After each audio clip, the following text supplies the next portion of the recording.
Okay, from FM Conway, please welcome Liz Garvey. Okay, thank you very much for asking me to come, and it's really great to hear some of the things that Vicky's had to say. I've learned quite a lot of things already.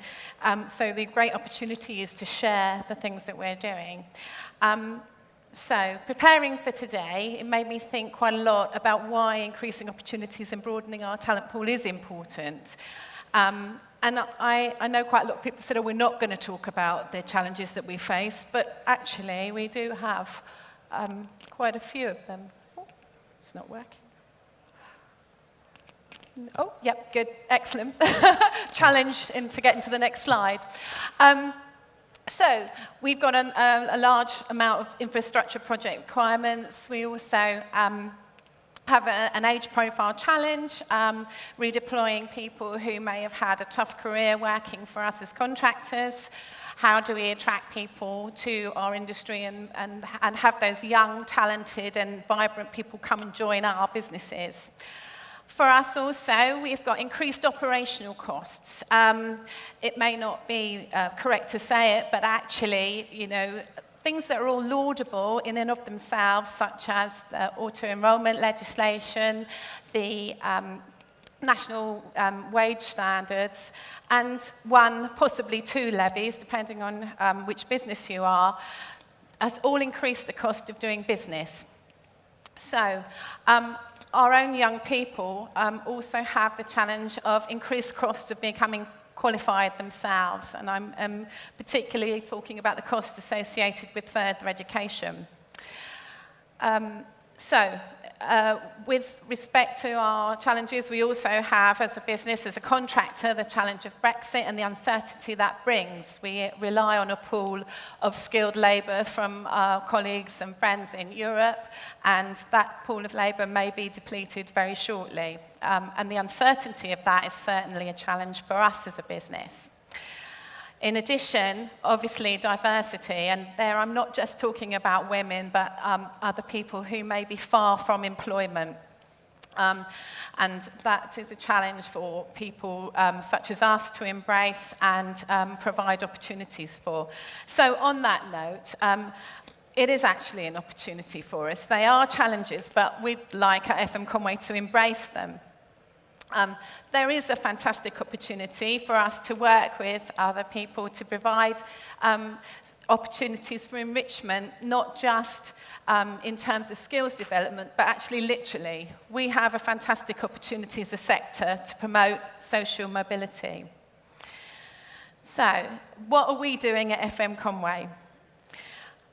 We have always supported the traditional schools visits, work experience, talks to schools. But that's not going to work anymore. And we really have embraced the opportunity to try and be a bit more innovative, much like Vicky was talking about at Kier. We've recently introduced a game which we're taking out to schools where people are challenged to guess what one of our young QSs does for a living. Her name is Harley Mason, and she is a QS, as I said. She was out last week at a school and they guessed that she was a hairdresser or she worked on the makeup counter at Boots. So you can imagine the conversation that ensued when she walked in her PPE. So we were very glad to see her. Also, we've really learned from our mistakes with work experience. And I wanted to just share with you that last year we piloted the Conway Week.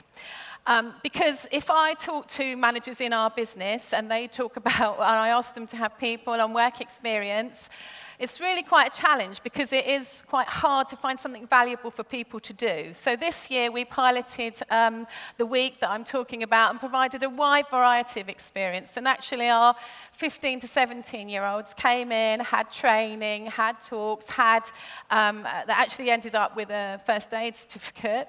And at the beginning of the week, they were given an opportunity to choose where they would go at the end of the week and spend time in the business. And actually, 90% of them chose a different place to that which they would have chosen at the beginning of the week. So we've learned from that, and this next year we'll be providing 3 of those weeks. So hopefully we'll think that they will be really valuable for people. So quite key for us to continue with these type of initiatives. Also as a business, and again, I kind of feel that it's in a silo activity, but we try to engage with our London Construction Academy, which has now been adopted by the Worshipful Society of Paviours. And again, we have a number of people who might be far from the opportunity of employment. And they attend a 2-week program, and they have the opportunity to learn and develop, and they end up with a CSCS card.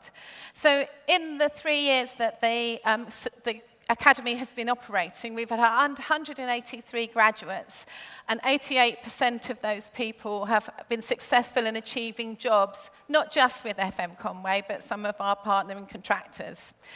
So we feel it's been hugely successful, and we would encourage you to get involved with us, and we would like to get involved with your initiatives. Excuse me. We would also like to expand our efforts. So we have embarked on a returnship program as well. We have our first graduate of that returnship program. And in addition, we have some other initiatives such as work trials. So I'd just like to show you this picture. So this picture is Jonathan. He's on the right-hand side. He is a young man with severe autism. So through our partnership with our local job match company, through MenCap, Jonathan has come to work with us. He came for 2 hours a week to start off with last summer. And his parents came to see us and tell us that Jonathan, on Tuesday night before Wednesday when he comes to work, he's so excited he can't sleep. He is really keen on lorries. So this is him just about to go out on one of our lorries. He's got fantastic mapping skills. So we actually believe that this work trial, which is now an internship and is 2 days a week, at Jonathan's request, he's supported by a job coach, we believe that we will be able to find a valuable, viable and relevant job opportunity for Jonathan. And that wouldn't have happened, obviously, with a traditional interview. So really, really crucial for us to expand the diversity that we're contemplating and think of things like offering people like Jonathan a work experience. Then, thinking about our apprenticeship program, this is a photograph we're really proud of, this is our recent apprentice graduation. We targeted by our Chief Executive, Michael Conway, to have 1 apprentice for every 25 employees. So, from a HR perspective, that's quite a challenge, trying to keep track of them all. But if Michael asks us to do something, we really have to do it. So we're all on board with that. You can actually meet a couple of our apprentices. They're here today. So our Apprentice of the Year, Jason, is here together with Morgan and Tony. Tony and Jason are actually graduates of the London Construction Academy as well, so they would have been people who may not have traditionally been successful in employment. So it's really good to see them being so successful that they are actually our Apprentice of the Year. Here we go, I can show you. Here's Jason, recently crowned Apprentice of the Year, together with our Mentor of the Year, Kwasi Mensah. So we're really delighted to be sharing this with you and telling you how proud we are to have these great young people in our business. So, looking at also our existing employees, using the apprenticeship levy, we've developed, working with partners in Southwark Construction Skills and South Thames College, a supervisors development programme. Traditionally in our sector, people are promoted because of tenure and may not have been given the tools to do the job that they really are employed to do now. Also, for us, it's bang for your buck. We need to invest in people who are frontline managers and make sure that they really do have the skills that they need to welcome the diverse and young people that will be joining us in the future, we hope. We've also established the Conway Academy, and we're looking at retraining and redeployment. So thinking about that, it's really important to us to start working together with people. So it's quite opportune that we're here today. Particularly, we're working with our clients. So, for example, we're working with the London Borough of Bexley, and we've been pretty successful attracting apprentices to work with us.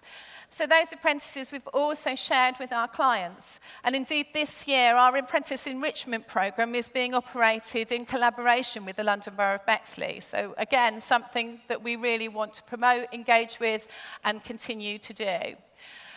We also are working with our suppliers and are about to launch a programme working together with Scania for retraining people to perhaps become LGV, HGV. I'm so sorry, I don't really know the difference, of people to become lorry drivers.